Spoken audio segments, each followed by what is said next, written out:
힘자가 들어가니까 우리 그러면 좀 약간 호랑이처럼 호랑이의 기세로 우리가 윤석열을 몰아가 보자라고 해서 윤석열 물어가는 범청년 행동이라는 이름으로 공동대표로 활동을 하고 있고 매주 이렇게 열리는 집회를 주최하는 비상행동에서 청년 단위의 대표가 공동대표로 이제 포함이 되면 좋겠다라는 이야기 제안을 받아서 윤석열 즉각퇴진 사회대기업 비상행동에서도 공동대표로 참여를 하고 있습니다. 그래서 매일같이 그 형광조끼 입고 이렇게 광장을 뛰어다니다가 간만에 이렇게 좀 이렇게 정갈한 옷도 입고 이렇게 오게 되어서 좀 뜻깊기도 하고요. 그리고 개인적으로는 여기 이찬민 교우라고 하죠. 이찬민 교우랑은 제가 20살 때부터 대학에서 여러 학내 활동을 같이 했었고, 뭐 청소노동자 연대 활동이라든지 아니면 학내 민주화 운동이라든지 이런 것들을 같이 했던 동료이기도 하고요. 그리고 우리 황포 목사님이랑은 오빠라지 투쟁을 같이 했던 동지이기도 합니다. 그래서 제가 교인은 아니지만 종종 이제 마음이 힘들고 지칠 때마다 이제 목사님이 초대해 주셔서 여기 세민교회에도 종종 놀러 오기도 했고 광장에서도 깃발이 보이면 꼭 가서 인사를 나누기도 했었는데 오늘 이렇게 좀 색다른 기회로 만나게 돼서 반갑습니다. 오늘은 그 탄핵 이후의 세상 그리고 우리가 어떻게 하면 다시 만날 세상을 만들 수 있을까에 대한 고민을 나눠보려고 했는데 아직 비록 파면이 이루어지진 않았지만 파면이 될 거라는 그런 믿음 하에 오늘의 이야기들을 나눠보겠습니다. 12월 3일 그 비상계엄이 선포된 이후에 우리의 일상이 많이 달라졌죠. 아마 여기 계신 분들 중에서도 그 12월 3일 당시 국회 앞으로 달려가셨던 분들도 계실 거고 아니면 온라인으로 생중계 같은 걸 지켜보면서 좀 애타는 마음으로 지켜보셨을 분들이 계실 텐데 저는 그 비상계엄을 건너오면서 저는 원래 활동가의 삶을 살다가 국회에서도 잠깐 일을 했다가 지금은 전업대학원생으로 원래 공부를 하고 있었어요. 근데 퇴진 이후에 거의 연구실보다는 광장에 있는 시간이 많아진 그런 달라진 일상을 살고 있기도 합니다. 제가 그 12월 3일에 저도 그 근처의 신촌에서 강의를 듣고 있었어서 친구들이랑 같이 국회로 굉장히 빠른 시일 내에 넘어갔어요. 그래서 11시에 이제 경찰들도 우왕좌왕하고 있던 시기에 넘어가서 그 국회 철문 안으로 들어가게 됐고 이제 보좌진들이랑 안쪽에서 이제 철문이 닫히지 않게 잡아 끄는 역할을 하기도 했었고 이제 그러면 이 국면에서 뭘 해야 될까를 그 자리에 모였던 많은 사람들이랑 고민을 하면서 이 시간에 당장 이곳에 달려오진 못하더라도 걱정되는 마음으로 이 상황을 지켜보고 있는 사람들이 모일 광장이 필요하겠다라는 생각이 들어서 12월 4일에 청년시민 시국광장이라는 것을 국회 앞에서 오전 11시에 열게 되었습니다. 그래서 이날의 영상을 잠깐 보여드리려고 하는데요. 이때 제가 새벽 3시쯤, 4시쯤에 귀가를 해서 공지를 올리고 11시에 했던 건데 이날 30-40명 정도의 시민분들이 온라인을 보고 참여를 하셨어요.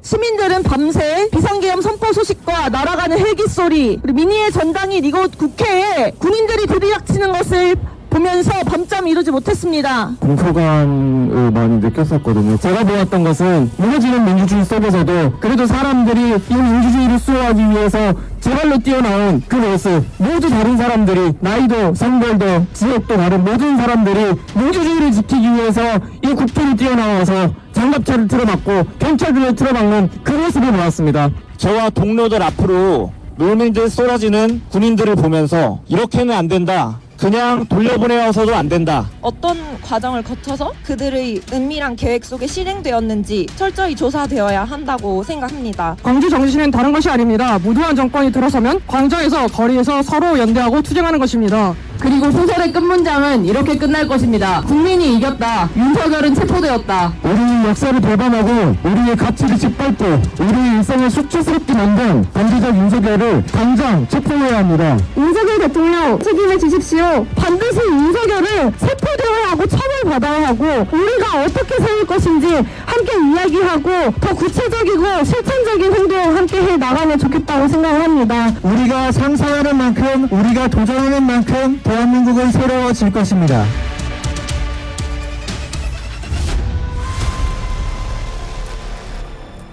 저희 팀원 중에 영상 감독님이 한 분 계셔서 이렇게 멋진 영상으로 남겨주셨는데요. 이때 영상에 담기지 않았지만 제 기억에 제일 오래 남는 메시지가 뭐였냐면, 한 분이 이제 평소에 전세 사기 피해자분들과 이제 연대 활동을 하는 분이었는데, 그 포고령 발표를 듣고 아, 이러면 우리 사회에서 그동안 탄압받고 억압받고 아니면 피해를 받았던 피해자나 소수자들은 이 포고령 상태에서는 목소리를 내기가 어렵겠구나. 그렇다는 것은 연대 활동을 하는 누군가 아니면 당사자 이런 사람들이 다 입을 틀어막히는 일이겠구나. 이런 것들을 느끼면서 이 비상계엄 문제가 굉장히 심각한 문제로 받아들여졌다라고 한 분이 이야기를 해주셨는데, 저는 그 이야기가 이 국면이 반드시 잘 해결되어야 된다라는 그리고 적극적으로 대응을 해야 한다는 마음을 먹게 된 계기이기도 했습니다. 네, 그래서 이날 모였던 분들과 30-40명 정도가 모였다고 했잖아요. 근데 그 인원이 이렇게 흩어지는 건 너무 아쉽다라고 해서 그날 그 자리에 모인 분들과 오픈 채팅방을 개설을 했고요. 그게 시작이 돼서 지금의 윤태청 활동을 하게 됐습니다. 그래서 그날 모였던 분들이랑 이제 밥 먹고 커피 마시러 가서 그럼 좀 적극적으로 대응을 해보자. 그럼 실무팀 같은 걸 꾸리자라고 해서 그날 결의가 된 분들이 지금의 실무팀을 꾸려서 여러 행사나 기획 같은 걸 하고 있고요. 그때 4가지를 목표로 삼았어요. 그래서 하나는 우리는 더 이상 청년들의 미래를 윤석열 정권에 맡길 수 없겠다. 그리고 즉각 퇴진시켜야 하고 그 과정에서 청년들이 주체로 서야 합니다. 그리고 이것에 합의 가능한 모든 청년들이 참여할 수 있는 그런 공간을 만들어낸다가 저희의 목표였습니다. 그래서 지금 오늘 아침에 캡처를 해서 넣었는데, 지금 공지방에는 한 160명에서 170명 정도가 이제 오가고 있고, 대화방에는 지금은 90명 정도가 있는데, 이게 좀 동력이 떨어졌다 하면 60명대로 떨어졌다가 이제 다시 이제 불타오르는 열기가 되면 한 100명대로 올랐다가 이렇게 대화방에서는 유지가 되고 있습니다. 어쨌든 안전한 공동체로서 공론장으로서 기능을 해야 되니까 저희 커뮤니티 규칙 같은 것도 정해서 최소한 이곳에서는 누군가를 혐오하거나 차별하는 말을 하지 말자. 그리고 어떤 특정한 정당이나 정치인을 지지하기 위해서 만들어진 그룹이 아니기 때문에 그런 언급은 삼가하자. 그리고 워낙 그때 가짜뉴스나 그런 것들 많이 돌고 있었어서 그런 위험성이 있는 정보는 올리지 않는다. 이런 것들을 규칙으로 정해서 계속 운영이 되고 있고, 처음에는 이제 실무팀들이 계속 제재를 가했다면 이제는 벌써 한 4개월이 가잖아요. 이제는 이상한 글이 올라오면 여기 안에 계속 참여하셨던 분들이 그럼 자정적으로 이런 메시지는 우리의 규칙에 맞지 않습니다. 이렇게 제재도 해주시고 새로운 룰을 만들어서 제안을 해주시기도 하고, 이렇게 좀 완전 네트워크이자 플랫폼 같은 역할로서 기능하고 있습니다. 네, 그래서 저희는 이렇게 3가지 목표를 활동하면서 정하게 됐던 것 같아요. 하나는 광장을 잘 지키는 역할을 함으로써 광장이 반가운 얼굴이 되자. 그래서 혼자 참여하는 사람도, 그리고 집회가 낯설고 익숙치 않은 사람도, 그리고 친구들 중에 집회를 같이 갈 만한 사람이 없는 사람도 누구나 와서 윤태청 깃발이 보이면 반갑게 인사하고 우리는 그걸 다 환대하는 역할을 하자라는 목표를 세웠고, 또 하나는 점점 이제 시국이 장기화될수록 대규모 광장이 아니라 좀 일상에서 만나는 작업들이 필요할 것 같다라는 제안들이 많아서 일상의 광장을 만들어 나가자. 이것은 우리가 윤석열이 퇴진된 이후에도 가져갈 목표로서 생각을 하고 있고요. 또 하나는 광장의 목소리를 실질적인 정치적 변화로 만들어내는 것을 목표로 지금 이 탄핵 정국이 끝나고 나서 그 조기 대선 국면에서 어떻게 하면 청년들의 아젠다나 이 광장에서 나왔던 메시지들이 관철될 수 있을지, 공약화가 됐든 아니면 메시지가 됐든 이런 것들로 변화될 수 있을지에 대한 전략이나 캠페인 같은 것들도 계속 여러 그룹들과 상의하면서 논의하고 있습니다. 그래서 저희가 했던 기획들을 좀 소개해드리려고 하는데요. 계속 이 광장에 어쨌든 많은 사람들이 참여할 수 있게끔 독려하는 역할이나 캠페인 같은 것들을 진행을 했고요. 그리고 이게 온라인상에서 회자가 많이 됐었던 퍼포먼스 중에 하나였는데, 국민의힘이 그때 표결에 참여하지 않고, 그때 기억하시죠? 12월 7일에 한번 표결이 부결됐다가 12월 14일에 우리가 거의 200만 시민이 모여서 관철해냈잖아요. 그 전에 국민의힘을 규탄하는 퍼포먼스를 했었고, 이것도 제가 그래서 교회인데 장례식 영상을 괜찮나요? 이렇게 양해를 구했어요. 그래서 이 영상도 한번 같이 보겠습니다. 이때도 진짜 이렇게 공고를 띄웠고, 대전에서 장례지도사 일을 하는 청년분이 DM을 주셔서 즉석으로 이제 만들어낸 퍼포먼스였습니다. 유세차 갑진년 동지 딸 기회상여. 이 근조 화환들은 국민의힘이란 정당의 죽음에 대한 애도가 아니란 사실이야. 군사 반란의 공범이 되어버린 네가 끝끝내 파괴하려던 헌정 질서에 대한 애도야. 당장 탈익 후 내란죄로 긴급 체포해야 합니다. 그렇지 않습니까? 오늘 밤 우리가 느낀 분노는 꺼지지 않는 불꽃이 되었습니다. 우리는 이 불꽃으로 부역자들을 태워 없앨 것입니다. 참나 고인의 명복을 그러나 정무적 판단이 민주주의보다 중요한가요? 민주주의를 수호하는 것이 가장 정무적 판단 아닙니까? 지금 이 국민의힘 정당이 이제 마지막을 구하는 이유임을 말씀드립니다. 저는 윤석열이 탄핵이 될 때까지 시위에 나갈 것을 다짐합니다. 내란 공범 국민의힘 해체하라! 삼가구당 자진해산 기원한다! 탄핵 표결 찬성으로 국민에게 사죄하라!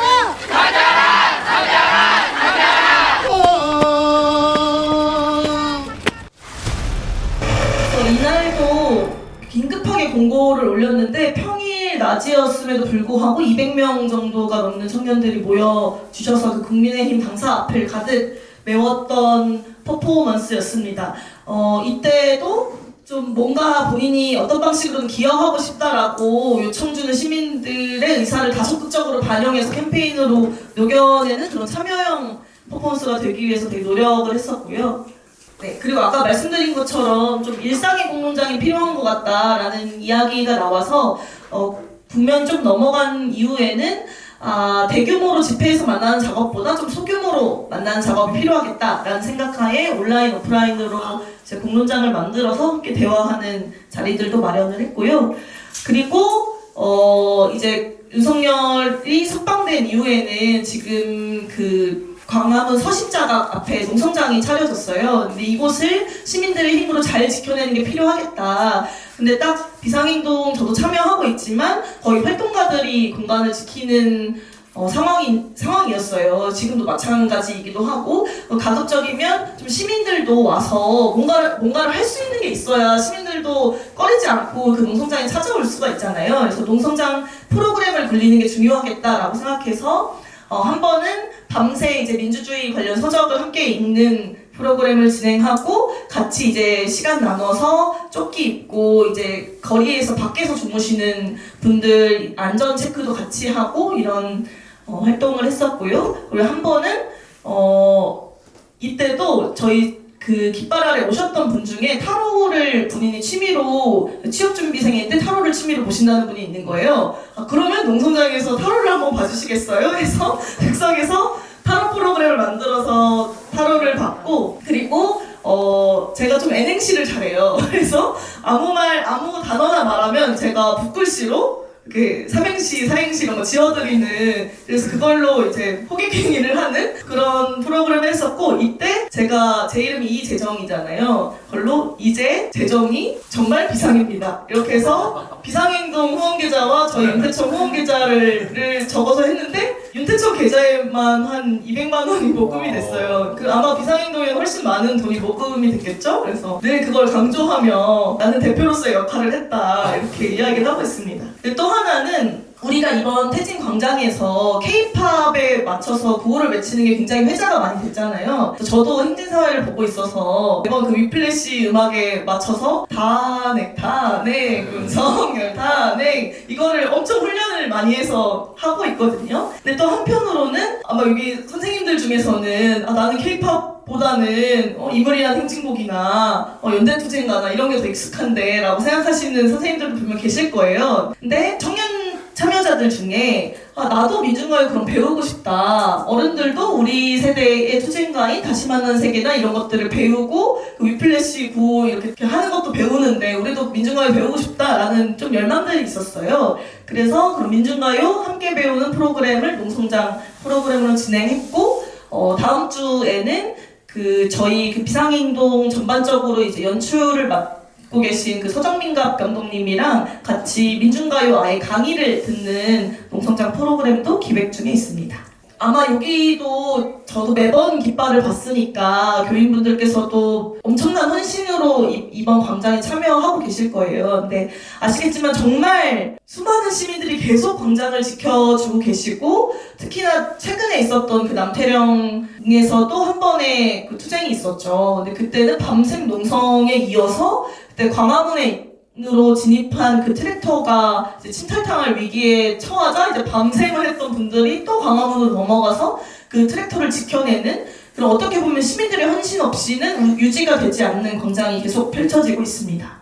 그래서 제가 그동안의 국면을 넘어오면서 우리가 느낀 감정이나 소외 같은 건 뭘까를 한번 생각해 봤는데, 여의도에서는 일종의 안도를 느꼈던 것 같아요. 왜냐면 우리가 200만 시민이 모여서 표결을 이뤄냈으니까 그런 한편의 안도가 있었고, 남태령의 시간을, 그 제1차 남태령의 시간을 거치면서는 우리가 힘을 합치면 농민, 여성, 소수자, 성소수자, 이주민 이렇게 좀 조우하지 않을 것 같았던 존재들이 함께 힘을 뭉쳤을 때 우리는 변화를 만들어낼 수 있구나, 승리할 수 있구나, 이런 어떤 희망 같은 것들을 확인하는 시기이기도 했습니다. 그리고 한남동에서는 어쨌든 체포랑 구속을 시켜야 한다는 절박함이 있었죠. 그게 키세스라는 상징성 같은 것들을 만들어냈죠. 저도 이때 너무너무 추워서 독감에 걸려서 응급실에 실려가기도 했었는데, 시민분들은 지치지 않는 열기로 계속 그 광장을 지키셨고, 안으로 들어가서 쉬셔도 된다라고 해도 난 내 굳은 의지를 보여줘야 하기 때문에 들어가지 않겠다라고 버티는 분들이 굉장히 많았습니다. 우리 이런 헌신을 기억해야 하고, 그리고 또 한편으로는 직접 내가 광장에 나오진 못하지만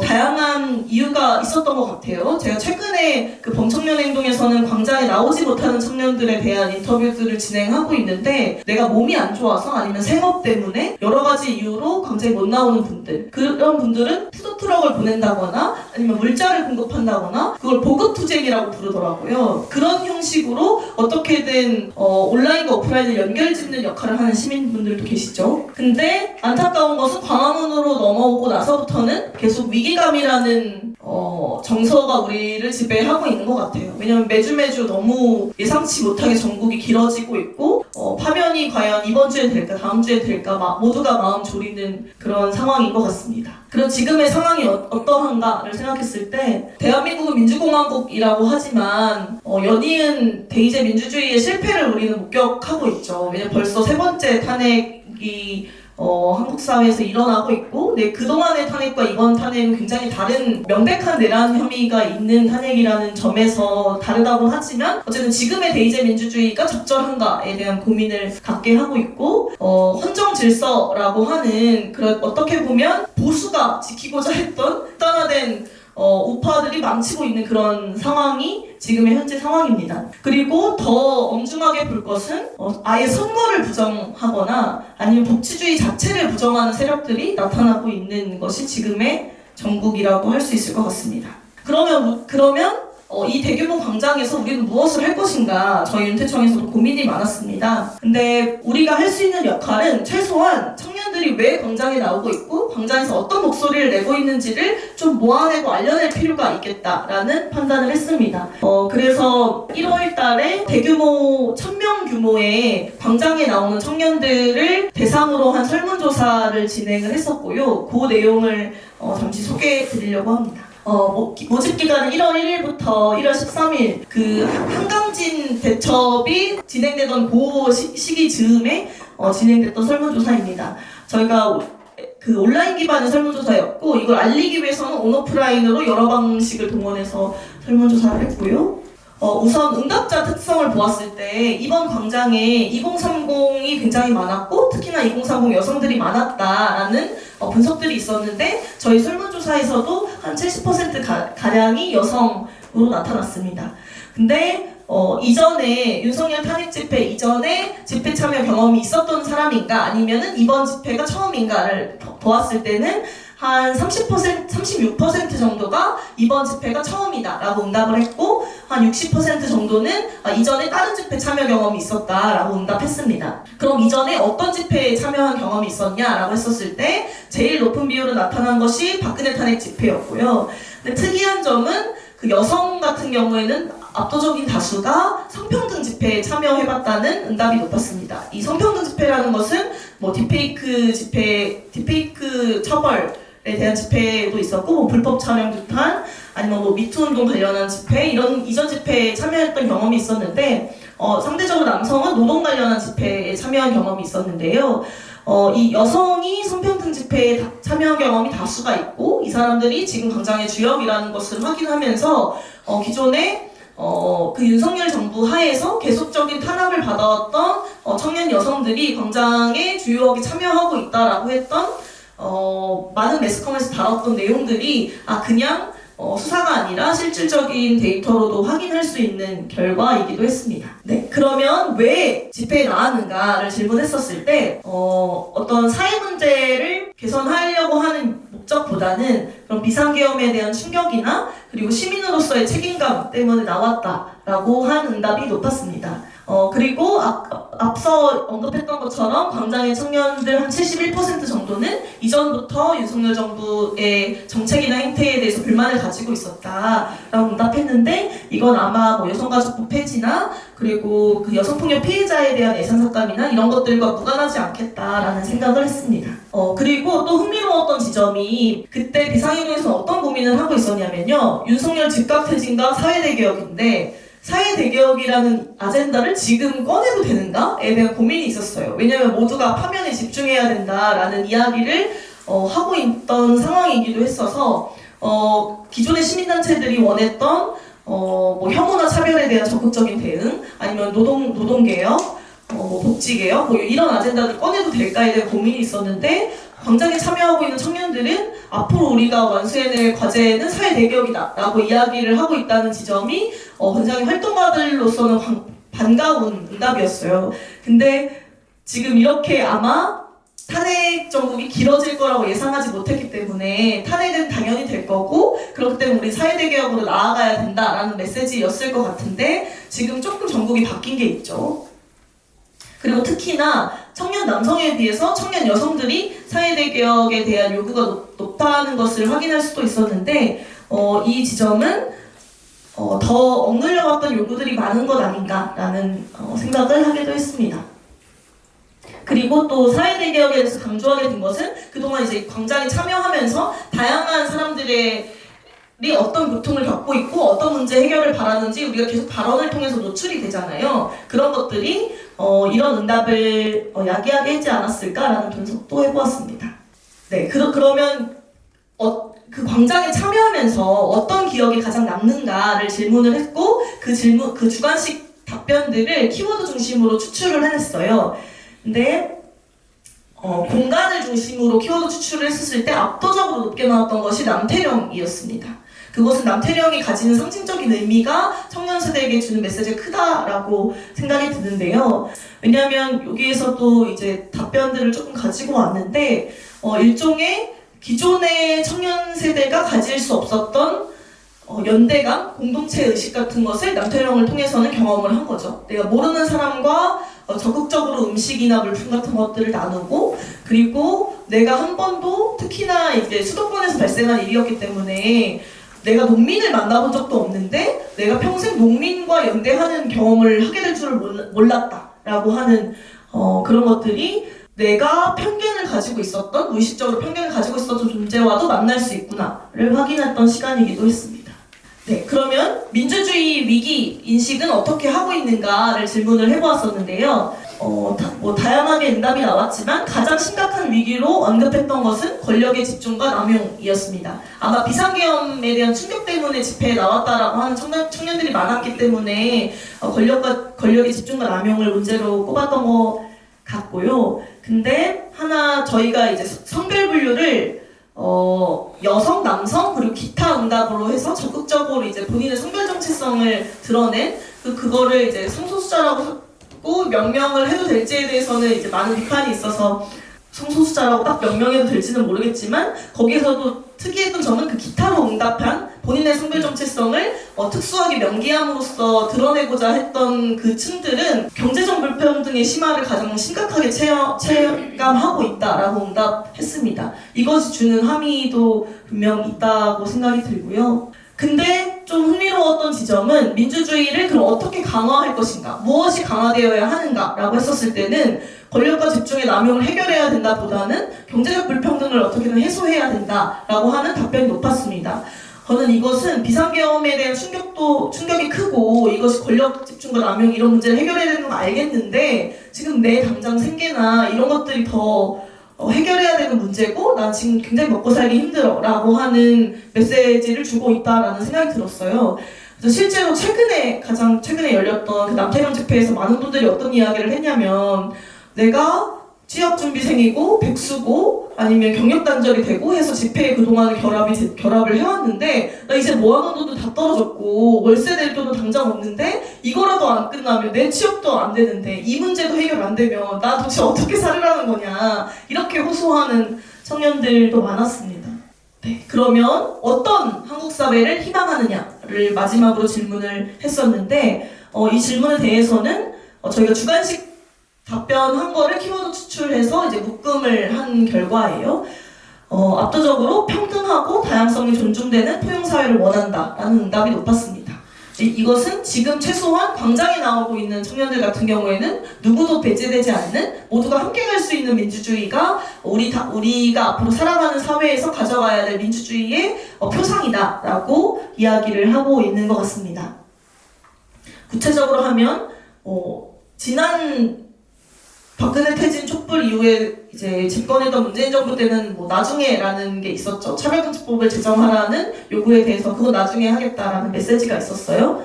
이런 나중에 민주주의가 아니라 모든 소수자들이 함께 갈 수 있는 민주사회가 이 윤석열 탄핵 이후에 세상이 돼야 된다라는 응답이 있었고 그리고 누구나 혐오 없는 언어나 기회, 제도 같은 것들을 가져야 한다. 그리고 모두가 나답게 살아갈 수 있는 사회가 되어야 한다라는 그런 메시지들이 있었습니다. 네, 다음으로는 이번 광장이 기존의 그 촛불광장이라고 불렀던 박근혜 탄핵 집회랑은 어떤 점이 다른가에 대한 이야기들도 나눠보려고 하는데요. 이것이 앞서 청년세대가 바랬던 그런 평등하고 다양성이 존중되는 사회랑도 맞닿는 지점이 있습니다. 지금의 광장은 참여자분들은 모두가 그런 건 아니지만 최소한 이 광장을 주최하고 광장을 열어가는 사람들의 원칙은 평등하고 다양성이 존중되는 집회이자 광장을 만들려고 굉장히 부단히 노력하고 있습니다. 그 여의도 집회에서 나는 페미니스트고 나는 레즈비언입니다 라고 소개했던 참여자에 대해서 야유가 쏟아진 일이 있었어요. 그 이후에 굉장히 많은 비판이 있었고 응원봉으로 대표되는 2030 청년 여성들은 그런 집회 분위기에선 참여할 수 없다라는 강경한 목소리가 SNS에서 제기됐습니다. 그 이후에 이제 여성단체들이 중심이 되어서 이 선언문을 만들었어요. 이 선언문이 매주 집회에서 울려 퍼지고 있고 특히나 그 전날이나 전주에 우려가 되는 상황이 발생하면 더 적극적으로 이 메시지를 알려내고 홍보하고 함께 나누는 시간을 갖고 있습니다. 그래서 최소한 서로가 서로의 권장이고 민주주의라는 것을 기억하면서 누군가는 이 공간에 왔었을 때 우리가 지금 반대편 광장과도 대립하고 있잖아요. 근데 최소한 우리 광장 내에서는 안정감을 느낄 수 있게 하는 광장을 만들자라는 다짐들을 해나가고 있습니다.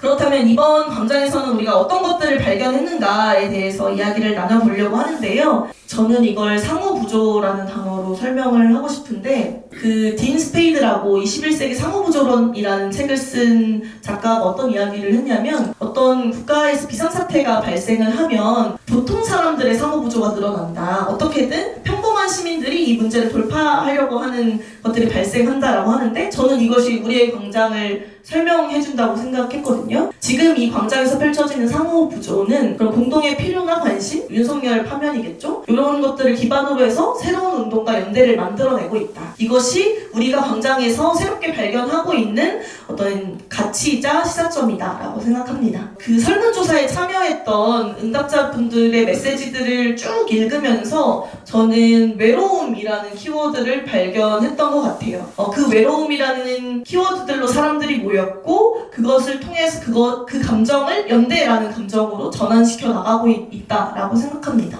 그래서 응답들을 좀 지금 눈으로 한번 읽어주시면 제가 이제 뽑아서 소개를 해볼 텐데요. 모르는 사람과도 내가 호의를 베풀 수 있는 사람이라는 것을 스스로 좀 자각을 하게 됐다라고 하는 분들이 있었고, 광장에서 연대하는 순간 내가 그동안 사회에 대한 신뢰가 굉장히 낮았는데 사회가 꼭 나쁜 것만은 아니구나, 연결될 수 있는 존재들이 있구나라는 것들을 확인할 수 있었고, 그런 대표적인 것들이 나눠주는 음식, 필수품 이런 것들이 있었죠. 그 집회 초기에는 실제로 누군가가 먹을 거를 나눠줬을 때 이거 뭔가 독탈 수 있다, 먹으면 안 된다 막 이런 게 있었거든요. 근데 원체 많은 걸 나누니까 사람들이 안전하게 먹고, 나눠주시는 분들도 이거 뭐 안 탄 거고 저 계속 집회 참여한 사람이고 이렇게 하면서 나눠주시기도 하죠. 그리고 제가 굉장히 인상 깊은 분이, 여러분들에게도 꼭 홍보하고 싶은 게, 집회에 나가면 꼭 미숫가루를 주시는 선생님이 계세요. 혹시 드셔보신 분 계세요? 그 미숫가루 정말 맛있거든요. 근데 그 미숫가루가 처음에 먹어도 되는 걸까에 대한 게 많았는데 이제 입소문이 나기 시작한 거예요. 굉장히 맛있다. 근데 그분이 따뜻한 차도 주시고 미숫가루도 주시고, 그리고 배고픈 시간에는 샌드위치랑 유부초밥 같은 것도 만들어서 나눠주세요. 근데 이제 기자들이나 연구자들이 좀 인터뷰를 하고 싶다, 그 헌신이 뭐냐, 매일 어떨 때는 광화문, 어떨 때는 남태령, 어떨 때는 한강진 가서 하고 계시거든요. 인터뷰를 하고 싶다고 해도 나는 드러내지 않는 게 나의 철칙이고 그거 드러내고자 여기 오는 거 아니다. 나는 여기 있는 사람들이 조금이라도 배골지 않고 오랫동안 참여할 수 있게 이걸 난 기여하고 싶어서 오는 거다라고 하면서 하는 그 헌신, 우리 그런 사람들의 마음에 더 주목해야 되는 거 아닌가라는 생각도 했고요. 그리고 집회에 나오는 것을 굉장히 뿌듯해하거나 이런 사람들을 보면서 많은 사람들이 외로웠구나라고, 그리고 감정을 표출할 것이 필요했구나라고 생각했다는 답변들도 있었고요. 그리고 또 이것도 되게 흥미로웠어요. 30대 남성입니다라고 하면서 온라인에서는 2030 남성들이 극우화되어 있다고 해서 나같이 좀 진보적인 생각을 가지고 있는 사람들이 설 자리가 없다고 생각했는데, 이곳에 오니까 나랑 비슷한 생각을 가진 남성들도 눈에 보이고, 그리고 나의 뜻을 함께 나눠주는 동지들이 많다는 것을 확인했다. 이러므로써 저는 여기에서 한편 그럼 극우화된 청년 남성들은 극우화됐다라고 이렇게 매스컴에서 계속 그 한 줄로 이 사람들을 호명하는 방식이 아니라, 이 사람들이 그럼 이 광장에서 어떻게 연결될 수 있고, 기존에 이제 내 친구들과는 대화할 수 없다면 이곳에 왔을 때는 최소한 함께 대화를 나눌 수 있는 그런 것들이 좀 필요하지 않을까, 이런 생각도 하게 됐습니다. 그리고 코로나 이후에 만남과 배움의 장을 광장에서 경험하고 있습니다. 광장에서 굉장히 다양한 발언이나 다양한 퍼포먼스 같은 것들을 보면서 한국 사회에 다양한 문제가 있다는 거, 그리고 연대해야 되는 사람이 많다는 것들을 확인하고 있기도 하고요. 그리고 어떤 분이 어떤 얘기를 하셨냐면, 지금 광장에 나오는 청년 세대들이 청소년기부터 이제 코로나 때 학교를 다녔다 보니까 온라인으로 거의 수업을 들었고, 친구들과 이런 교류를 하는, 대규모로 만나는 경험들을 하는 게 이번 광장이 거의 처음이다시피 한 거죠. 그런 분들한테는 그동안 가질 수 없었던 그런 사회적 연대감, 그리고 공동체라는 것들을 태어나 처음으로 경험하는 공간이 광장이기도 합니다.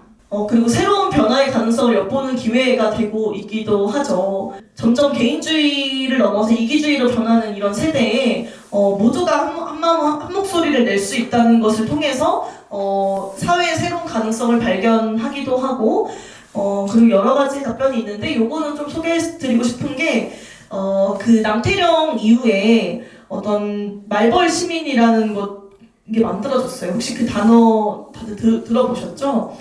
연대자 분들이 광화문에만 있는 게 아니라 계속 이제 연대가 필요한 현장을 옮겨 다니시는 거예요. 처음에는 전장현 그 지하철 투쟁이었다가 나중에는 그 동덕여대 투쟁에도 결합을 하시고, 그리고 금속노조 그 거통고 그 거제 통영 고성 그 조선하청 지회 투쟁에도 연대를 하시고, 그리고 지금은 세종호텔에도 굉장히 많이 결합을 하고 계세요. 다양한 현장이 연결되는 그 연결감들이 남태령 이후에 만들어지고 있는데, 그 중에 하나의 현장인 그 거통고 조선하청 지회에서 많은 연대자들이 이제 내려오시겠다고 한 거예요, 거제로. 근데 이제 거기 안에는 트랜스젠더 분들도 계셨고, 본인의 성별을 특정한 성별로 규정하고 싶지 않은 분들도 있었죠. 그렇다면 그 노조에서 고민을 한 거예요. 이 사람들을 우리가 환대할 수 있는 방법이 무엇인가. 그래서 성중립 화장실과 성중립 숙소를 마련하기로 결의를 해서 만들었어요. 근데 이게 SNS에서 굉장히 그러면 여성들이 피해를 볼 수 있고 이런 논란들이 발생하기도 했지만 이 어떤 사람들을 환대하기 위해서 이런 방법들을 고민해내는 그 마음과 논의가 노조 안에서 민주노총이라고 하는, 어떻게 보면 한편으로는 사람들이 이제 편견을 가지고 보는 그 집단을 만들어냈다는 그 힘 같은 것들, 이것이 그들을 좀 새롭게 발견하는 기회이기도 하고 우리 연대의 가능성을 확장하는 경험이기도 한 것 같습니다. 그리고 명맥이 끊길 줄 알았던 운동권의 명맥을 우리가 이어가고 있다라고 하는 그런 마음들을 청년들이 갖고 있기도 하죠. 그래서 실제로 지금 개강을 했잖아요, 3월에. 그런 소위 말하는, 저랑 찬민이 했었던 그런 소위 말하는 그 운동권 동아리 같은 것들을 학내에서 복원해보겠다라고 하는 학생들이 굉장히 많아졌습니다. 그래서 실제로 저희 그 대학을 졸업한 학번이나 나이의 분들한테 우리 학내에서 만들어 보려고 하는데 선배가 좀 도와주세요라고 하는 연락들이 많이들 오고 있다는 이야기들도 활동가들을 통해서 듣고 있기도 합니다. 근데 한편으로 이제 우리가 광장의 아름다운 이야기들 많이 했지만 우리가 여러분들이 제일 더 많이 아시죠? 반대편 광장에서는 다양한 또 그쪽만의 결합이 또 이뤄지고 있습니다. 안타까운 것은 계속 이제 탄핵 반대 여론이 어느 정도 유지가 되고 있고 윤석열과 국민의힘 지지도도 계속 생각보다 높게 나타나고 있어요. 지금 어쨌든 한풀 꺾이긴 했지만 이것이 어떤 정치적 극단화나 심리적 내전 상태를 유지시킬 수 있겠다는 우려가 모두에게 있습니다. 그리고 특히나 제가 지난번에 그 시국기도의 연대 발언을 가서도 이야기를 한번 한 적이 있는데, 이런 상황이 발생하고 이것이 어떤 기독교의 얼굴로 대표되었을 때 저는 교인분들이 받으시는 상처나 걱정이나 우려 같은 것들도 굉장히 크실 거라는 생각도 들어요. 그래서 그런 마음들을 그래서 오늘 여러분들과 함께 나누고 싶기도 했고, 어떤 고민들이나 교회 공동체 안에서 어떤 이야기들이 있는지도 좀 여쭤보고 싶기도 했었습니다. 그럼 지금 극우라는 말을 많이 쓰는데 극우는 누구인가를 함께 좀 살펴보면 좋을 것 같아요. 극우 내란 세력은 보수가 아닙니다. 극자가 붙었잖아요. 좀 더 극단화된 행동을 하는 사람들이에요. 보수는 기존의 법과 질서, 전통 관습 같은 것들을 수호하려고 하는 사람들이라면 지금 극우 내란 세력이라고 하는 사람들은 이것들을 다 파괴하는 역할을 하고 있는 사람들이죠. 그래서 오히려 기존의 법과 질서를 깨라고 이야기하는 사람들이 진보였는데, 지금은 오히려 우리 한국 사회에서는 진보라고 하는 사람들이 헌정 질서를 수호해야 된다라는 목소리를 내고 있는 상황입니다. 그리고 지금 계속 그런 법과 질서를 무시하고 파괴하는 것을 넘어서 그런 잘못이나 책임 같은 걸 넘기 위해서 각종 가짜뉴스를 하거나 부정선거론을 펼치거나 이런 일들이 발생하고 있습니다. 그래서 중국 공작석 같은 거를 퍼뜨리면서 저도 CIA에 많이 신고를 당했거든요. 도대체 왜 CIA에 신고를 하는 건지 모르겠다는 생각을, 그래서 제가 미국 대사관을 최근 만날 일이 있었어가지고 물어봤어요. 그랬더니 자기네들도 도저히 모르겠다라고 이야기를 하더라고요.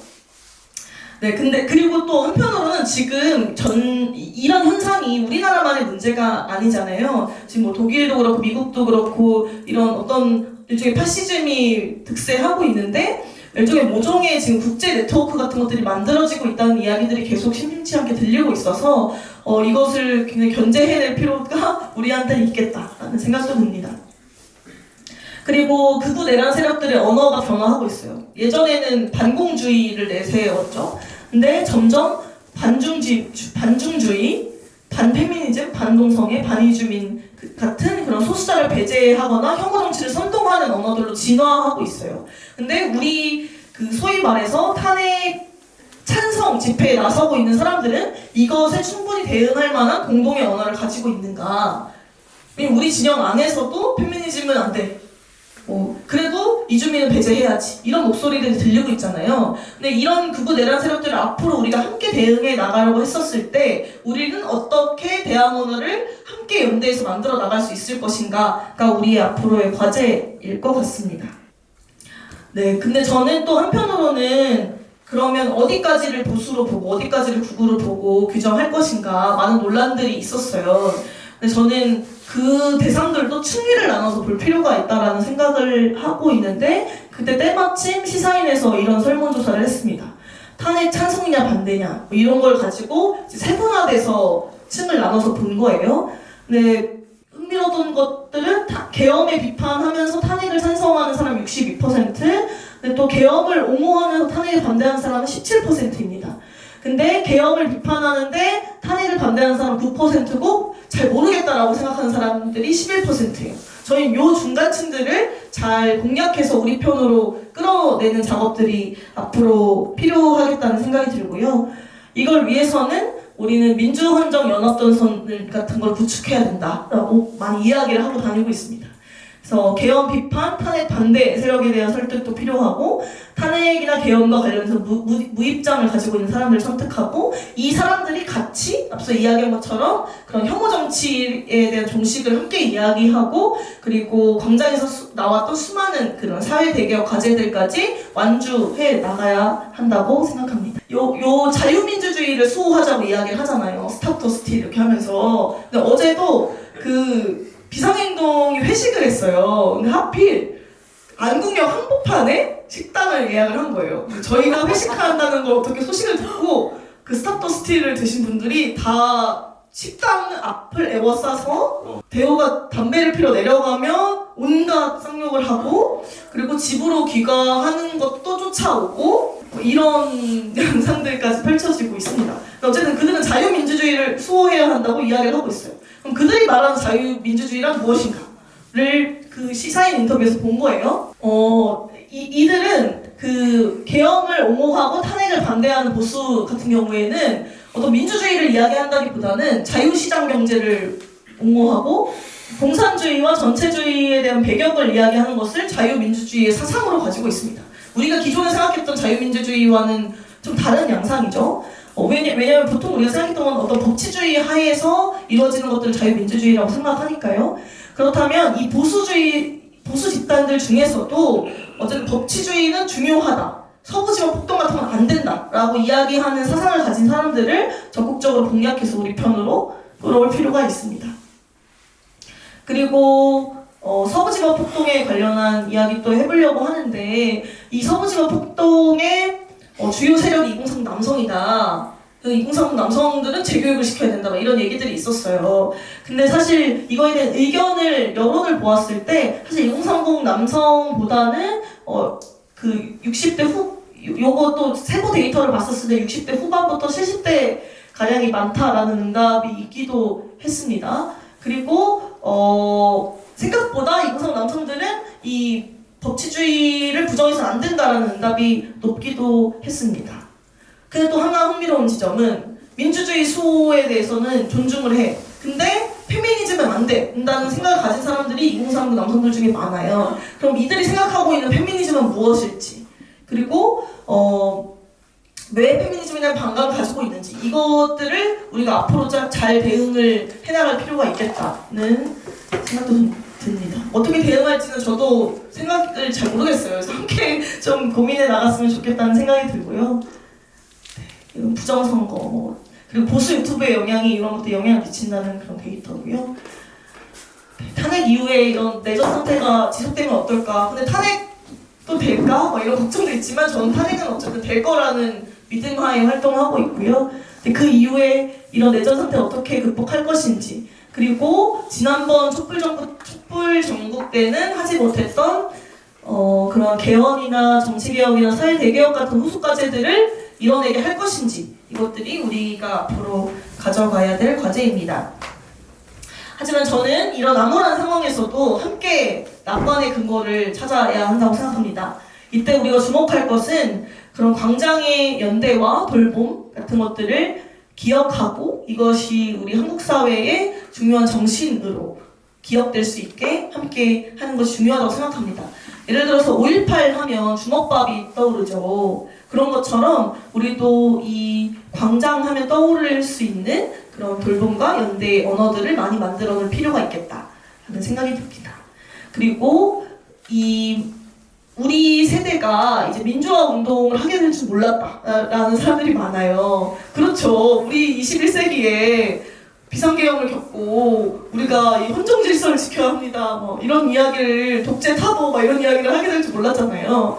그런 공동의 세대적 감각이 깨어났는데 이것들을 어떻게 이어갈 수 있게 우리 세대가 할 수 있게 적절한 역할과 책임을 부여할 것인가에 대한 고민도 필요하다고 생각합니다.